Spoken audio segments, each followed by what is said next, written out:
Renungan Harian Katolik, Kamis, 15 Januari tahun 2026. Bersyukur dan berserah diri.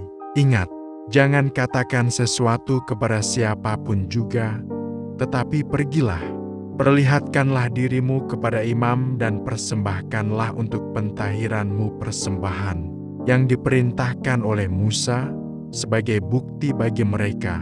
Markus bab 1 ayat ke-44. Saudara-saudara, penyakit menyebabkan orang menjadi tak berdaya, apalagi penyakit yang ganas.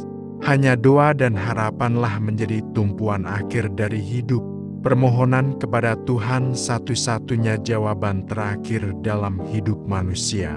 Segala hal dalam dunia medis telah dilakukan tapi tidak berhasil. Dokter pun hanya dapat pasrah dan kembali kepada Dia Sang Pencipta. Orang kusta memang menakutkan semua orang.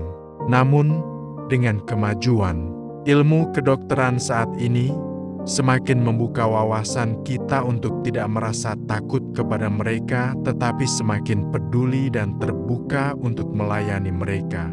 Sebab itu, kita mengenal Hari Kusta Sedunia yang dirayakan setiap minggu pada akhir bulan Januari. Paus Fransiskus pernah menyampaikan pesan dalam sebuah simposium berkaitan dengan penderita kusta di Roma pada tahun 2023 yang lalu. Kita tidak dapat melupakan saudara-saudari kita ini. Kita tidak boleh mengabaikan penyakit ini yang sayangnya masih menimpa orang, terutama dalam konteks sosial yang paling kurang menguntungkan. Dalam Injil hari ini, dikisahkan tentang seorang berpenyakit kusta yang datang menemui Yesus, meminta penyembuhan. "Kalau engkau mau, engkau dapat mentahirkan aku." Ungkapan ini menyatakan kepasrahan dan penyerahan karena tidak ada kemungkinan lain sebagai orang terkutuk, tersingkir, dan harus dijauhkan dari sanak keluarga dan masyarakat. Maka tergeraklah Yesus oleh belas kasihan. "Aku mau, jadilah engkau tahir." Si kusta menjadi sembuh karena keyakinannya bahwa Yesus akan menolong.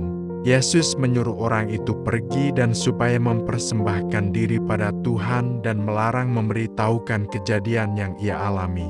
Setiap manusia yang sakit setidaknya ingat Sang Pencipta, tidak putus asa, tetapi berharap dan berserah diri kepadanya. Kesembuhan dari Tuhan bukan untuk dipamerkan, tetapi dihayati dan disyukuri.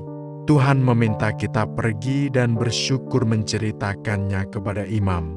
Oleh karena itu, mungkin di antara kita pernah disembuhkan Tuhan sehingga perlu menyadari bagaimana seharusnya yang kita perbuat, bukan mengabarkan kepada siapa saja, tetapi bersyukur dan berserah diri kepada Tuhan berkat kasih-Nya. Kesembuhan bukan untuk diperlihatkan atau disebarkan bahkan menjadi sombong karena Tuhan berkenan menyembuhkan. Tuhan tidak meminta manusia merasa diri dipandang oleh Tuhan karena kesembuhan, tetapi manusia diharapkan senantiasa bersyukur dan berserah diri pada Tuhan. Tuhan Yesus sangat peka terhadap orang kusta. Orang-orang pada masa lalu itu mengabaikan orang kusta, bahkan menyingkirkan mereka dari masyarakat sosial. Hanya Yesus yang menjadi sahabat orang kusta. Ia mengulurkan tangannya, menyentuh dan menyembuhkan orang kusta itu, dan ia pun sembuh. Tuhan Yesus memberi teladan bagi kita supaya berbelah rasa dengan orang-orang kecil. Sebab itu, kita berusaha supaya kita tidak mengeraskan hati di hadapan Tuhan ketika berhadapan dengan orang-orang kecil. Sikap positif adalah saling menasihati satu sama lain. Ketika sesama kita sedang sakit, kita sebagai murid Tuhan Yesus diajak untuk memiliki kualitas hati seperti hati Yesus.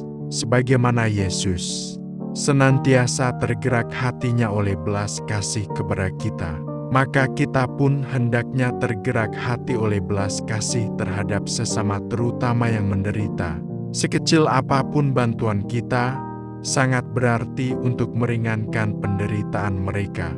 Sudahkah kita mengasihi sesama kita? Siapapun itu, dengan tulus. Ya Tuhan, jadikanlah hati kami seperti hati-Mu yang senantiasa tergerak untuk mengasihi dan berbelah rasa.